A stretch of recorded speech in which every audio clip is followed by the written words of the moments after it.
전지전능하시며 무소부재하신 하나님, 하나님의 권능과 영원하심을 찬양합니다. 모든 상황과 형편을 아시는 하나님께서 저희를 예배의 자리로 이끄셨음을 믿습니다. 삶의 주관자 되시는 하나님 앞에 모든 염려와 두려움을 내려놓고 나아가오니 거룩함과 신실한 믿음으로 무장되게 하옵소서. 때때로 저희의 생각과 말과 행동이 하나님의 뜻을 거스르고 말씀과는 반대로 살아갔음을 고백합니다. 거룩해지기를 열망하고 심령을 의지해서 매일매일 살아야 하는데 타협할 때가 많습니다. 예수님의 십자가를 항상 기억하며 같은 죄를 반복하지 않도록 사단에게 틈을 내어주지 않도록 힘써 기도함으로 나아가게 하옵소서. 대한민국의 보호자이며 인도자 되시는 하나님, 호국 보훈의 달을 맞아 국가 안보를 위해 기도합니다. 지난날 숱한 전쟁과 위협으로 인해 어려운 시기들이 있었지만 지켜주시고 여기까지 인도하신 은혜에 감사합니다.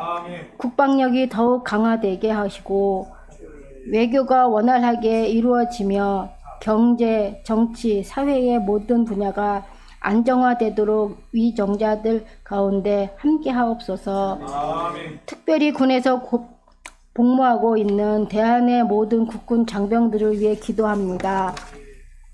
나라와 국민을 지키기 위해 헌신했사오니 제대하는 날까지 안전하고 건강하게 하소서.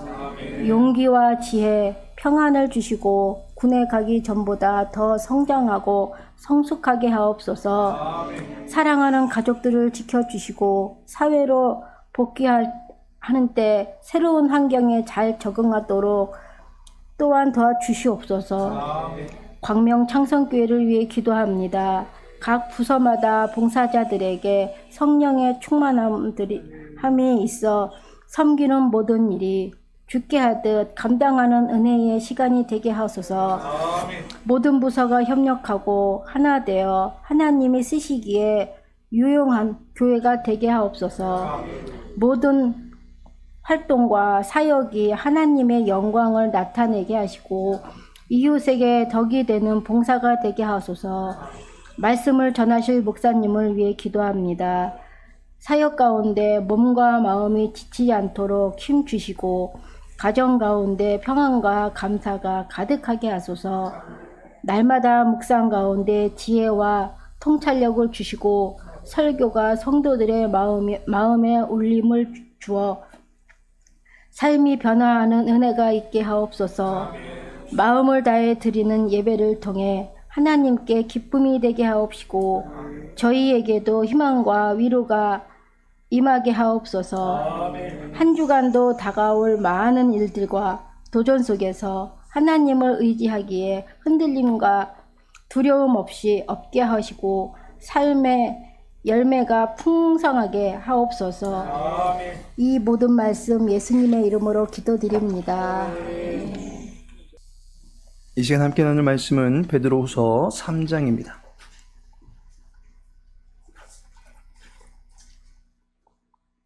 베드로후서 3장 10절에서 18절까지의 말씀입니다.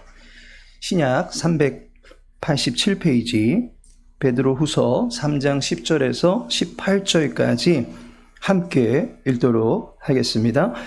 그러나 주의 날이 도둑같이 오리니 그날에는 하늘이 큰 소리로 떠나가고 물질이 뜨거운 불에 풀어지고 땅과 그 중에 있는 모든 일이 드러나리로다. 이 모든 것이 이렇게 풀어지리니 너희가 어떤 사람이 되어야 마땅하냐? 거룩한 행실과 경건함으로 하나님의 날이 임하기를 바라보고 간절히 사모하라. 그날에 하늘의 불에 타서 풀어지고 물질이 뜨거운 불에 녹아지려니와 우리는 그의 약속대로 의가 있는 곳인 새하늘과 새 땅을 바라보도다. 그러므로 사랑하는 자들아, 너희가 이것을 바라보나니 주 앞에서 점도 없고 흠도 없이 평강 가운데서 나타나기를 힘쓰라.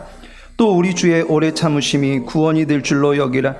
우리가 사랑하는 형제 바울도 그 받은 지혜대로 너에게 이같이 썼고 또 그 모든 편지에도 이런 일에 관하여 말하였으되 그 중에 알기 어려운 것이 더러 있으니 무식한 자들과 굳세지 못한 자들이 다른 성경과 같이 그것도 억지로 풀다가 스스로 멸망에 이르느니라.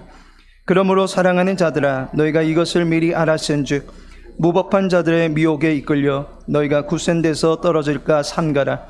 오직 우리 주 곧 구주 예수 그리스도의 은혜와 그를 아는 지식에서 자라가라. 영광이 이제와 영원한 날까지 그에게 있을지어다. 아멘.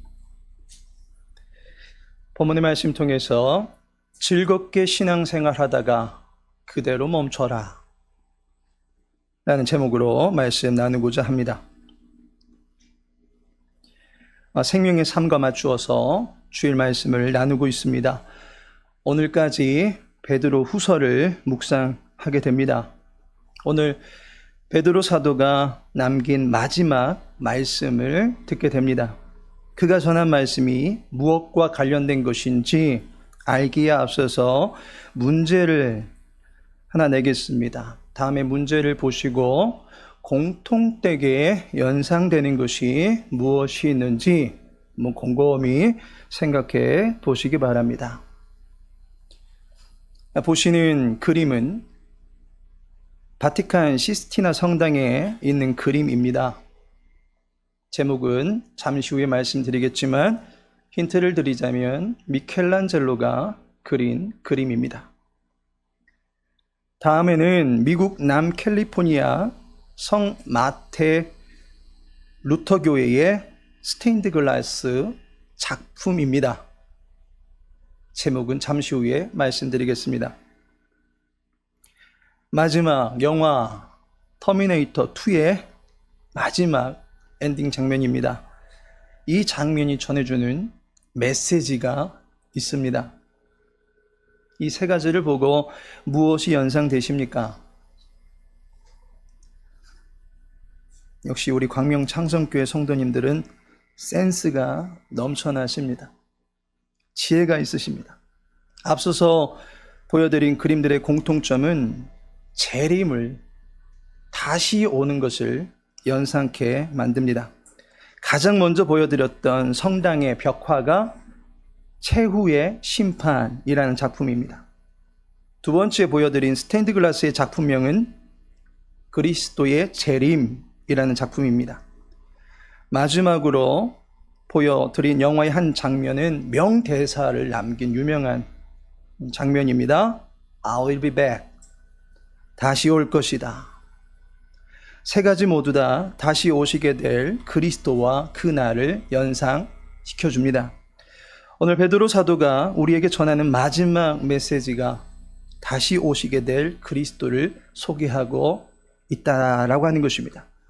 본문이 위치하고 있는 베드로후서 3장 2절에 보시면 곧 거룩한 선지자들이 예언한 말씀과 주 대신 구주께서 너희의 사도들로 말미암아 명하신 것을 기억하게 하려 하노라 라고 말씀합니다. 베드로 사도는 구약의 말씀을 기억하게 하고 그 말씀을 성취하신 주님과 주님이 지명하여 부르신 사도들의 가르침을 기억하게 할 목적에서 이 편지를 썼다라고 합니다. 진리를 기억하게끔 하려 한다라고 하는 것은 당시에 진리를 감추고 희석시키려고 하는 이상한 이야기들이 교회 안에 침투하고 있었다라고 하는 것을 말합니다. 주의 교회에서 전하는 말씀을 듣고 진리의 말씀을 접하는 것, 읽는 것 참으로 중요한 일인데 가끔 보면 말씀에도 없는 요상한 것을 이야기하시는 분들이 계십니다. 성경에는 십자가라는 말이 없다느니, 예수님이 낳은 자식이 있다라고 하느니, 육신은 죄된 것이고 영은 선하다라고 하든지, 성경에 짝이 없는 것이 없다라고 하는 등 성경에 없는 이야기를 자꾸 하더라는 것입니다. 마지막 말 같은 경우에는 신천지가 자주 사용하는 말입니다. 성경을 짝풀이로 보려고 하니까 그와 같은 말을 합니다. 정작 이사야 선지자는 자연 피조물들의 짝을 이야기하고 있는데 그 말씀의 본래의 뜻과 상관없이 그 말씀만 쏙 빼가지고 성경에는 짝이 있다라고 말하고 있습니다. 성경이 어디 짝이 있습니까? 성경은 예언과 성취만 있을 뿐입니다. 이처럼 지금도 그렇지만 당시에도 이상한 이야기들이 자꾸 나돌더라는 것입니다. 그러니 베드로 사도가 말합니다. 곧 거룩한 선지자들이 예언한 말씀과 주 대신 구주께서 너희의 사도들로 말미암아 명하신 것을 기억하게 하려 하노라. 예언한 말씀이 있고 그 말씀을 진정 성취하신 주님께서 하신 말씀이 있고 또한 사도들이 전한 가르침이 있으니 이제 그 말씀에 귀를 기울이라 라고 합니다. 베드로는 사도로서 베드로후서의 마지막에 가르침을 남깁니다. 바로 그가 가르친 것은 재림에 관한 것입니다. 세상에 끝이 있다는 것입니다. 재림과 관련한 베드로 사도의 가르침을 이 시간 귀 기울여 보기를 원합니다. 성경은 분명히 세상에 끝날이 있다라는 사실을 증언하고 있습니다. 먼저는 구약에서 그 종말을 예언하고 있습니다. 말라기 3장 18절에 보니 그때에 너희가 돌아와서 의인과 악인을 분별하고 하나님을 섬기는 자와 섬기지 아니하는 자를 분별하리라 라고 말합니다. 그때가 언제인지 아십니까? 앞선 15절에 보면 악이 득실거리고 하나님을 시험하는 자들이 천년 만년 살 것처럼 떵떵거리고 있는 때입니다. 여호와 하나님께서는 반드시 그를 경외하는 자들과 그렇지 않은 자들을 가라지와 알곡을 가르듯이 좋은 물고기와 그렇지 않은 것을 가르듯이 자기의 소유로 삼을 이들과 그렇지 않아서 바깥 어두운 데 내어 쫓을 자들을 구분하신다라고 구약의 선지자들이 말하고 있습니다. 그때가 바로 마지막 날입니다. 예수님께서도 세상 끝날을 예언하셨습니다. 마태복음 24장 36절에 그러나 그날과 그때는 아무도 모르나니 하늘의 천사들도 아들도 모르고 오직 아버지만 아시느니라. 아무도 알 수 없는 날, 하지만 분명히 있는 그날 호련히 찾아오신다라는 것입니다. 그 날이 노아의 때와 같이 심판이 행해지는 최후의 날이다라고 말씀하십니다. 이 날을 두고 43절에 주님께서 계속 말씀하시기를 도둑이 어느 시각에 올 줄을 알았더라면 이라고 합니다. 그날은 마치 도둑이 오는 것과 같이 부지중에 찾아올 수 있다라고 가르쳐주고 계십니다. 예수님께서도 종말을 예언하고 계십니다. 그리고 오늘 베드로 사도가 주님의 이 말씀을 재차 전합니다. 10절에 그러나 주의 날이 도둑같이 오리니 그 날에는 하늘이 큰 소리로 떠나가고 물질이 뜨거운 불에 풀어지고 땅과 그 중에 있는 모든 일이 드러나리로다. 도둑같이 임하는 주의 날이 되면 새로운 차원의 공간이 열리게 되고 불의 심판이 강행이 될 때에 이 땅에 있었던 우리의 모든 행적들이 고스란히 드러날 수밖에 없다라고 말하고 있습니다. 베드로 사도가 전한 이 마지막 날에 관한 말씀이 그가 혼자서 영적 황홀경에 취해서 하고 있는 이야기가 아니더라는 것입니다. 구약에서도 이미 예언하였고 예수님도 가르쳐 주셨고 그리고 그의 사도들도 하나같이 공통되게 전하고 있는 말씀입니다. 이 밖에도 사도들의 가르침을 따라서 교회는 사도 신조를 고백하는데 그 안에도 보면 저리로서 산자와 죽은 자를 심판하러 오시리라 라고 말씀합니다. 이처럼 성경이 그리고 예수님이 그리고 그의 제자들이 또한 초대교회가 온통 재림을 이야기하고 있습니다. 따라서 우리는 재림이 있음을 믿고 그 날을 준비할 수 있어야 하는 것입니다. 그렇다면 주의 날을 우리는 어떻게 대비해야만 합니까? 첫째로 바라보라라는 것입니다. 주의 날을 바라보라라고 하는 것은 소망으로 간직하고 있으라라는 말입니다. 최후의 날을 소망으로 삼은 사람은 그 날을 기다릴 수가 있습니다. 그 날이 있음을 믿기 때문입니다. 자신에게 구원이 임했다라는 사실을 확신하십니까? 나는 구원받았어 라고 하는 그 수준에만 머물 것이 아니라 내가 받은 이 구원이 진짜 구원임을 확인하게 되는 날, 그 날이 주의 날이다 라고 하는 것입니다. 내가 갖고 있는 분양권이 비로소 제 효력을 발휘하게 되는 날, 곧 주님께서 마련해 주신 우리의 영원한 처소에 들어가게 되는 그 날을 우리는 바라볼 수 있어야 하는 것입니다. 구원의 확신을 가지고 있는 사람은 재림의 날을 반드시 기다리게 되어 있습니다. 13절에 보니 우리는 그의 약속대로 의가 있는 곳인 새 하늘과 새 땅을 바라보도다.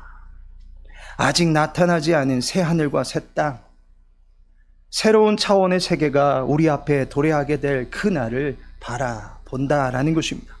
이때 가만히 서서 바라보고 있으라는 그런 말이 아닙니다. 아무리 하늘을 바라보고 있어도 하늘에 그만 가지 않습니다.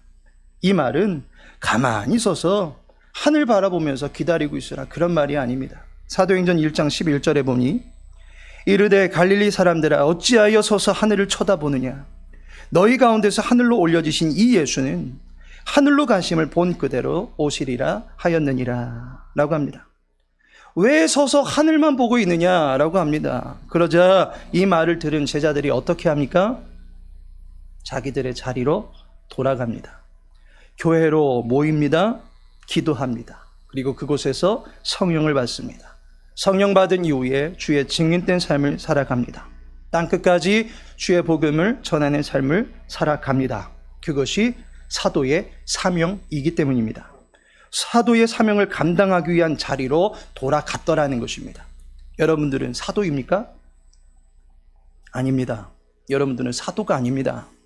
우리는 이 시대를 살아가는 그리스도인입니다. 우리 각자에게 주어진 사명이 따로 있습니다. 삶의 자리가 따로 정해져 있습니다. 그 자리에 서서 의미 있는 일을 해나갈 수 있어야 된다라는 것입니다.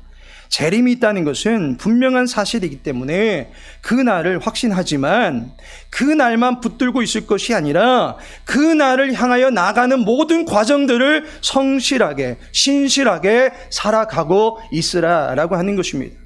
신학자 윌리엄 바클레이는 그리스도의 오심을 준비할 수 있는 가장 확실한 방법은 그리스도의 임재를 절대로 잊지 않는 것이다 라고 말합니다.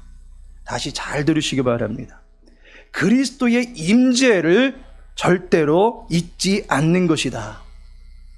그리스도의 오심을 준비하는 가장 확실한 방법은 그리스도의 재림을 잊지 말라고 한 것이 아니라 임재를 잊지 말라라고 말씀하고 있습니다. 다시 말해서 지금 주님께서 함께 하고 계시며 우리의 길을 인도하시고 지키시고 보호하시는 과정임을 잊지 말고 지금 주님을 바라보면서 삶의 과정을 성실하게 이행해 나가라라고 하는 것입니다. 따라서 하나님의 임재를 믿는 자에게서 나타나는 가장 큰 특징은 순종입니다. 요한복음 8장 29절에 나를 보내신 이가 나와 함께 하시도다. 나는 항상 그가 기뻐하시는 일을 행함으로 나를 혼자 두지 아니하셨느니라. 나와 함께 하시는 하나님을 신뢰하는 주님은 그가 기뻐하는 일을 행한다라고 말씀하고 있습니다. 우리는 그리스도의 임재 앞에서 살아갑니다. 나와 함께 하시고 나보다 앞서 행하시는 그 주님을 따르게 됩니다. 그것이 바로 순종하는 삶입니다. 실천적인 삶의 열매가 나타난다라고 하는 것입니다. 재림을 확신하고 있는 사람은 하늘에 재림의 뚜껑이 열려서 이 땅의 영광 중에 들어오시는 그 날은 하나님의 소관에 맡기고 자신은 이 땅 안에서 그 뚜껑이 열려지는 그날까지 활발하게 살아가기를 힘쓰는 것입니다. 때문에 주일에는 모여서 예배드리기에 힘쓰고 평일에는 세상에 나가서 빛과 소금이 되어 살아가면서 주님의 도우심을 따라 살아갈 수 있어야 하는 것입니다. 재림이 가까웠다고 산에 올라가지 마십시오. 굴 속으로 들어가지 마십시오.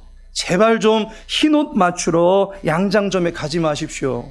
일상복 입고 평범하게 감사함으로 즐겁게 춤을 추다가 재림의 나팔 소리가 울리는 그날 모든 것을 멈추고 거룩하게 주님을 맞이할 수 있는 주님의 신부 되시기를 축원합니다. 두 번째로 삼가라라고 가르쳐주고 있습니다. 삼가라고 하는 말은 자신을 잘 지켜야 된다라는 말입니다. 자신의 믿음의 순전함을 잘 보호해야 된다라는 말입니다. 왜냐하면 우리의 믿음의 순전함을 더럽히려고 하는 갖가지 술수들이 나타나기 때문입니다. 17절에 그러므로 사랑하는 자들아 너희가 이것을 미리 알았은즉 무법한 자들의 미혹에 이끌려 너희가 굳센 데서 떨어질까 삼가라 라고 말씀합니다. 무법한 자들, 미혹을 하는 자들이 있다는 것입니다. 그들이 어찌하든지 우리를 믿음의 길에서 떠나게 만들려고 한다라고 하는 것입니다. 영화 곡성에 보시면 주인공과 그 가정을 지키려고 하는 한 영적 존재가 등장합니다. 반면에 그 가정을 무너뜨리고 온 가족을 죽음으로 몰아넣으려고 하는 악한 영과 그 영의 하수인 노릇을 하는 도사가 등장합니다. 그 영화의 마지막 장면에서 선과 악의 두 갈래길에 주인공이 서게 됩니다. 그때에 딸을 살리고자 한다면 달개 울음소리가 3번 들릴 때까지는 결코 집으로 들어가면 안 된다라고 가르쳐 줍니다. 달기 한 번 우니까 주인공이 요동하기 시작합니다. 2번 우니까 초조해하고 갈팡질팡합니다. 마지막 한 번만 더 울면 끝이 날 수 있는 상황에서 흔들리지 말아야 된다라고 주인공을 붙잡아 줍니다. 그런데 그 한 번을 기다리지 못한 채 발걸음을 돌려버리는 장면이 나오게 됩니다. 마지막 때에 그리스도를 온전히 믿고 그 자리를 지키지 못하도록 미혹하려는 거짓들이 판을 치게 될 것입니다. 마태복음 24장 23절에 그때에 사람이 너희에게 말하되 보라 그리스도가 여기 있다 혹은 저기 있다 하여도 믿지 말라라고 말합니다. 어떤 이는 자기가 그리스도다 희대에 미친 소리를 하는데도 그 소리를 따라가는 미친 사람들이 있습니다. 어떤 이는 몇 년도에 그리스도의 재림이 있다라고 하면서 자기가 성경을 풀었다라고 합니다. 그 말에 현혹이 되어서 흰옷 입고 그리로 몰려갑니다. 성경이 말씀하는 것을 믿고 믿음의 자리를 지키는 것이 필요합니다. 주님은 마지막 때에 우리가 요동하는 것을 원하지 않습니다. 도리어 요지부동하기를 원하십니다. 너희 굳센 데서 떨어질까 삼가라 라고 말씀합니다. 주님이 우리에게 약속해 주셨습니다. 세상 끝날까지 너희와 항상 함께 있으리라. 이 말씀을 잘 새기시기 바랍니다. 끝날까지입니다. 신앙생활 피니시 웰 할 수 있도록 우리의 모든 생애를 보장해 주시는 분이 예수님이시다라고 약속하고 있습니다. 너희와라고도 약속하고 계십니다. 너희 어떤 특정한 한 사람 너만 말하는 것이 아니라 우리 모두를 책임지시겠다라고 약속하고 계십니다. 얘까지만 살려주고 내 힘이 부족해서 너는 안 되겠다라고 한계를 드러내시는 분이 아니시다라고 하는 것입니다. 너희 곧 우리 모두를 책임져 주실 수 있는 예수 그리스도의 전능하심을 믿으시기 바랍니다. 그리고 항상입니다. 나는 주님을 잊을 수도 있고 때론 분주함 속에서 나의 본분을 망각할 때도 있지만 주님은 그렇지 않다라고 하는 것입니다. 그리고 함께입니다. 내가 멀게만 느껴지고 무디게 느껴질지라도 주님은 그러한 중에도 나와 함께 하신다라고 약속하고 계십니다. 이 정도로 우리의 마지막 날에 안전을 보장해 주셨는데 이 굳센 데서 떨어질 자가 누가 있겠습니까? 미혹의 말에 귀 기울이지 마시고 그리스도의 약속의 말씀에 귀를 기울이시며 자기의 믿음을 잘 지켜나갈 수 있기를 바랍니다. 마지막으로 자라가라 라는 것입니다. 뭐든지 마지막 때다라고 여기면 레임덕 현상이 일어납니다. 권력자의 임기 말에 나타나는 이 현상은 아무것도 할 수 없는 지경에 놓이게 되는 그런 처지를 말합니다. 새로운 권력을 갖게 되는 자에게 이제 모든 초점을 맞추려고 하기 때문입니다. 떠오르는 태양에 희망을 걸지 지는 해에게 이상을 품지 않는다라는 것입니다. 종말은 세상의 끝이 다가온다라고 하는 것입니다. 그러다 보니까 아무것도 하지 않아도 된다라고 하는 그런 경우들이 있습니다. 실제로 바울 사도는 재림을 준비해야 된다라고 하는 동일한 메시지를 데살로니가 후서에서 말합니다. 데살로니가 후서 2장 1절에 보니 형제들아 우리가 너희에게 구하는 것은 우리 주 예수 그리스도의 강림하심과 우리가 그 앞에 모임에 관하여 라고 말씀합니다. 당시에도 주의 날, 곧 세상의 끝날이 올 것에 대해서 말하는 사람이 있었다는 것입니다. 그러할 때 주님은 이미 오셨는데 네가 지금 나팔 소리를 듣지 못했거나 아니면 너는 유기된 존재가 되어버리고 말았다라고 전하는 사람들이 있었습니다. 주님께 부름받지 못한 버림받은 인생이 되었다라고 가르치는 것입니다. 그러자 당시 사람들이 이제 진리를 붙들고 살아서 무엇하나 하는 생각들로 진리의 길에서 이탈하는 경우들이 발생하게 됩니다. 또한 어차피 끝난 인생 미련을 두면 무엇하나 라고 해서 흥청, 망청 쓰고 삶의 의욕을 잃어버린 채 살아가는 사람들도 있었다는 것입니다. 바울은 이들을 향해서 단호하게 말하기를 결코 흔들리지 말아야 된다라고 말합니다. 그리하면서 마음만 다잡고 있을 것이 아니라 일상의 삶에 수고하면서 평소 때와 다를 바 없이 살아가라라고 합니다. 데살로니가 후서 3장 10절에 보니 일하기 싫어하거든 먹지도 말게 하라 하였더니 라고 말하고 있습니다. 어차피 재림이 되면 끝나는 것이라고 스스로 속단하지 말고 마지막 때까지 주어진 일 성실하게 감당하라는 것입니다. 본문의 베드로 사도도 동일한 말을 합니다. 18절에서 오직 우리 주 곧 구주 예수 그리스도의 은혜와 그를 아는 지식에서 자라가라. 영광이 이제와 영원한 날까지 그에게 있을지어다. 지식에서 자라가라 라는 것입니다. 지식을 많이 쌓아두는 것만이 아니라 그 지식을 따라서 좌로나 우로나 치우치지 아니하며 거룩하게 살아가라는 것입니다. 그리스도에게는 레임덕이 없기 때문입니다. 만왕의 왕이신 주님에게는 결코 쇠하지 않는 영광이 있다라고 하는 것입니다. 영광이 이제와 영원한 날까지 그에게 있을지어다. 따라서 그리스도의 재림이 있는 그날까지 우리는 늘 자라가기를 힘쓸 수 있어야 하는 것입니다. 요한 사도도 요한계시록을 쓰면서 교회를 향해서 말하기를 죽도록 충성하라.